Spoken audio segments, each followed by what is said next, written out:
ሰላም እንዲናችሁ በያላችሁ በጥሩ ነገር ሰላም ነው። አሸይና እንዲወላችሁ እሞኝላችኋለሁ። አሸይና እንዳልሆነላችሁ አልሸይና እንዳልሆነልን እንግዲህ በጣም ልብ የሚሰብር ነገር ነው በእውነቱ። ይሄ የኡራኤሉ ቀውጢ እንደ ልቡ ቀበጡ ግርግር ብቻውን ክልል የሆነ ነፃነት ወርቅነህ ሀዘኑ እንዲቶሎ ከልብ የሚወጣ አይደለም። በጣም ልብ የሚሰብር ነው። በጣም ልብ የሚያሳዝን ነው። የብዙዎች ሳሎን ጨልሟል። የብዙዎች ሳሎን የብዙዎች ፈገግታ ሳቃችን ተነጥቀናል። ሳቃችን ሞቷል። በእውነት ዛሬ በመላ ኢትዮጵያ ሳቅ ሞቶ ነው የዋለው። እጅግ በጣም ያሳዝናል።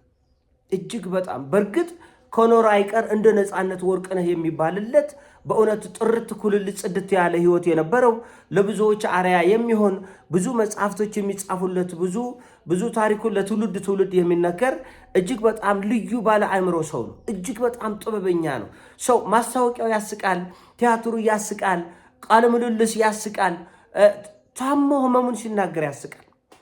በጣም የሚገርም ነው። በህመሙ ላይ የሚሳለቅ በሞት ላይ የሚሳለቅ ሰው ነው። ሰሞኑን አይታችሁታል። ህመሙን አስመልክቶ ሲናገር በሚያምር ፈገግታና ውበቱ ነው። ድምፁ ዶክማል፣ ያስታውቃል። ድምፁ ሰውነቱ ዶክማል፣ እንደተገዳ ውስጡ እንደተገዳ ያስታውቃል። ነገር ግን የተለየ ሰው ነው። ነፃነት እንጃ የሚተካም ሰው አይመስልም። ልዩ ፍጥረት ነው እና ሳቃችንን ነጥቀህናል። በእውነት ዛሬ በመላ ሀገሪቱ ሳቅ ሞታል። ወደር የለው። እውነት ብሎ መነጋገር ኢትዮጵያ ውስጥ ሰው ሲወደድ የተወሰነ ለመጥላት ሰዎች ምክንያት አያጡ። ሄዶ በብሔር ይጠለሃል፣ ሄዶ በሃይማኖት ይጠለሃል፣ ሄዶ የሆነ ሰበብ አያጥልም። ነፃነት ወርቅነህ ምንም ሰበብ የሌለው ንጹህ መንፈስ ያለ እንደ ህፃን ልጅ እንደ ልቡ ነው እኮ የኡራኤሉ ቀበጥ፣ የኡራኤሉ ሳቂታ፣ የኡራኤሉ እንደ ልቡ ከሆነ ከብዶኝ ነው ያደረው በእውነት። ትናንትና ጀምረ ይሄ ጥቅሻ ከባብዶኝ ነበር። ደግሞ በጥምቀት ደግሞ ነጭ በምንለብስበት ደግሞ በምንዘምርበት ህዝብ ልታስለቅስ ነው። ደግሞ ነጭ በሚለብስበት ጥቁር ልታስለብስ ነው። ሰው ነጭም ቢለብስ ውስጡን አጥቆራ ሄድክ እና ጮካኝ ነው በእውነት። እኔ ምን አይነት ወቅቱ ራሱ ያለንበት ወቅት ሰው እግዚአብሔር ይማረስ አንለው በየቦታው እኮ ነው የሚጎርማችን እንዲህ አይነት ነገር በየቦታው። እኔን ወንድሜን አይዞ ብለህ ሳንጠይቅ በየቦታው በቃ ድንገት ነው ምንወዳቸው ምናከብራቸውን ሰዎች የምናጣው። ደግሞ ነፃነት ወርቅነህ ብዙ ሚስት ለባሏ ስቃይ ጨለማና ጭቅጭቅ፣ ብዙ ባል ለሚስቱ ስቃይ፣ ልጆች ለቤተሰቦቻቸው ሀዘንና ለቅሶ በሚሆኑበት ጊዜ እንደ ነፃነት ወርቅነህ አይነት የሚሊዮኖች የሳቅ ምንጭ የሚሊዮኖች ቤተሰብ በአንድ ላይ ተሰብስቦ አንድ ቴሌቪዥን ላይ አፍጥቶ የጋራ ሳቅ የምንስቅበት ሳቃችን ሞተ። እየሳቀ ሞተ። ደግሞ የሚጎርማቸው አለው። እኔ ደህና ነኝ እኮ እናንተ ሰሞኑን ሞተ ያላችሁ ታስወሩብኛላችሁ አይደል? ቀብር ስንት ሰዓት ነው አለ። ቀብር ስንት ሰዓት ነው አለ። ይሄ ወርቃማ መንፈስ ያለው ሰው በራሱ ህመም ላይ ለኛ ሳቅ ይፈጥር ነበር። በራሱ ሞት ላይ ለኛ ሳቅ ይሰጠን ነበር። እና ነፃነት ወርቅነህ ያላወቀ አንድ ነገር አለ። ሰው ሳቅ እርቦታል፣ ፈገግታ እርቆታል። እና ጊዜው አልነበረም። አሁን ያው ከእግዚአብሔር ጋር መማገጥ ስለማንችል ነው እንጂ ጊዜው አልነበረም።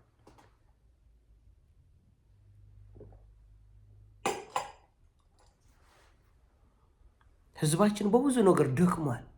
ውስጡ ደክሟል። በቃ ደክሟል። ሀዘን ውስጡን በልቶታል። ፈገግ የሚያሰኘው በጋራ የሚያስቀን እንደ ልቡ የሚናገር በቅንነት የሚኖር እንደ ነፃነት ወርቅነህ አይነት ሰው ያስፈልገን ነበር። ስምን መልአክ ያወጣል። ነፃ ሰው፣ ንጹህ መንፈስ እንደ ልቡ እና ኡራኤል አቅብጦ አሳድጎህ ነበር በጥበብ። እንግዲህ ፈለጎን አድርጓል። ከማን ጋር እንኮራከራለን? ጉዳዩ ከማን ጋር መኮራከር ይቻላል? እና ልዩ ፍጥረት ነው። ሳቃችንን የተነጠቅነው በእውነቱ ከሁሉ በላይ የሚያሳዝነው ሰው ህመሙን ቻል አድርጎ ይሄዳል። ያቃተው ዕለት አልጋ የወደቀለት በዛው ነፍሱ ይሄዳል። በቃ እስኪያቅተው ድረስ እስኪወድቅ ድረስ ሞትን ልክ አልጋ ሲነካን እናልፋለን። በዛ ለምን በቁማችን ተዳክሟል። ሰውነታችን፣ መንፈሳችን፣ ስጋችን፣ ሁሉ ነገራችን ተዳክሟል። እና በእውነቱ የነፃነት ወርቅነህ በጣም የሚያስደነግጥ ነው። በጣም የሚያስደነግጥ ነው። ይሄ ደግሞ ጉበት የተባለ በእርግጥ ሐኪም አበበች ከዚህ በፊት ተናግራለች። ኢትዮጵያ ውስጥ እጅግ በጣም ገዳይ በሽታ ነው። ወደፊትም በጣም አደገኛ ህመም ነው። ይሄ ጉበት ህመም በጣም አደገኛ ነው አጽንኦት ሰጥታ ብዙ ሰዎች ስለ ኤችአይቪ እና ስለ ሌሎች ተያያዥ ህመሞች ያወራሉ። ነገር ግን ከኤችአይቪ በላይም ኢትዮጵያ ውስጥ ገዳይ ከሌሎች በሽታዎችን በላይ ገዳዩ ጉበት ነው። እንደምታዩት በአሁኑ ሰዓት ሄፓታይተስ ብዙ ሰዎችን እየገደሉ ነው። ሄፓታይተስ ብቻ ሳይሆን ተያያዥነት ያላቸው ከጉበት ጋር ተያያዥነት ያላቸው ብዙ በሽታዎች ሰውን እየገደሉ ነው እና እባካችሁ ትኩረት ይደረግ። ይሄ ጉበት የሚባል ህመም ቀላል አይደለም። ከጉበት ጋር ተያይዞ ብዙ ሰው ህይወቱ እያለፈ ነው እና በተቻለ አቅም ባካችሁ ጥንቃቄ አድርጎ አለው ሲባል ነው ድንገት ነው። ብዙ ሰው ነው እንኳን ማውቃቸው 1 2 3 ሰዎች በዚህ ምክንያት አልፈዋል እና ጥንቃቄ ይደረግበት። ሐኪም አበበች አጽንኦት ሰጥታ ከ3 ከ4 ዓመት በፊት ጀምሮ ተናግራለች እና ለሞት የሚያበቃ አይደለም ማለት አሞኝህን አይደለም እየሳቅ ደህና ነኝ እያለ ትናንት እኮ ኢቢኤስ ሰው ለማሳቅ ኢቢኤስ ላይ ትናንት ቀረጻ ነበር። ከትናንትና ወዲያ ማለት ነው። ከትናንትና ወዲያ ቀረጻ አድርጎ እንደገና ትናንት ወደ ስራ ለመሄድ ሸብረብ እያለ ነው እንግዲህ አዘናግቶ ነው ሄደ እና ድፍን ኢትዮጵያ ነው በሀዘን ጥፊ ያጮልከው። በሆነ ቶሎ የሚወጣም አይደለም። ብዙ ሰዎች ቀናቸውን ወስደህባቸዋል፣ አጨልመዋል። አገሩን ልን ያጨልምከው ታውቃላችሁ። ኢትዮጵያ ውስጥ አንድ አርቲስት በብዙ ነገር ቢወደድ የሆነ ብሔር ሰዎች ይጠሉታል፣ የሆነ ሃይማኖት ሰዎች ይጠሉታል፣ የሆነ ሰፈር ሰዎች ይወዱታል፣ የሆነ ሰፈር ሰዎች ይጠሉታል። እና ኢትዮጵያ ውስጥ በጋራ የነፃነት ወርቅነህን ያክል የሚወደድ ሰው የለም በፍጹም አንድም ነው የምልህ። ሌላውን ተወና ራሱ ድምፃዊ ቴዲ አፍሮ እንኳን በተሰራው አንዳንድ አሻጥሮች ምክንያት የሆነ ያክል ሰው ቢወደው የሆነ ያክል ሰው ይጠላል። የፈለከውን ሰው ብትጠራልኝ ግማሹ ይወደዋል በሆነ ምክንያት፣ ግማሹ የሆነ ሰው ይጠላል በሆነ ምክንያት አይጠፋም ለመጠላት። ነፃነትን ለመጥላት ግን ነፃነት ወርቅነህን ለመጥላት ግን ምክንያት የለም ማንም ሰው።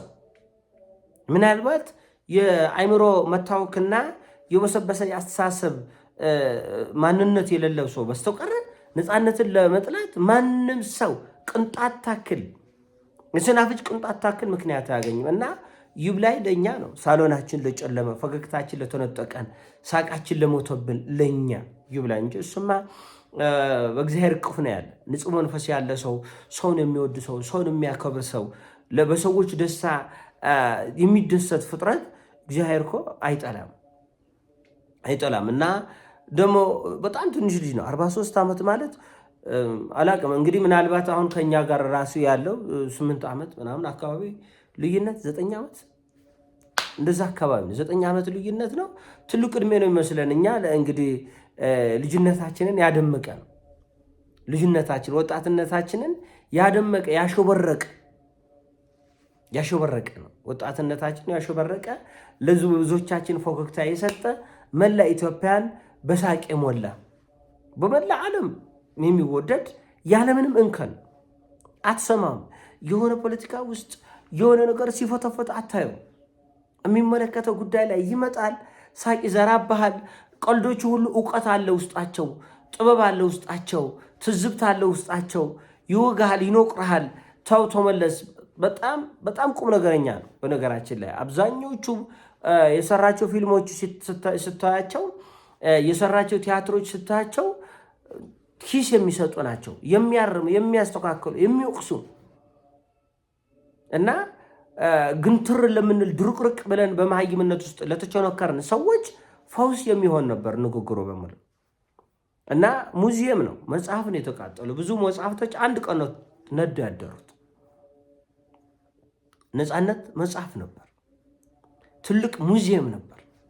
እና ምን አይነት እውቀት የት ቦታ እንደተማረም አይታወቅም።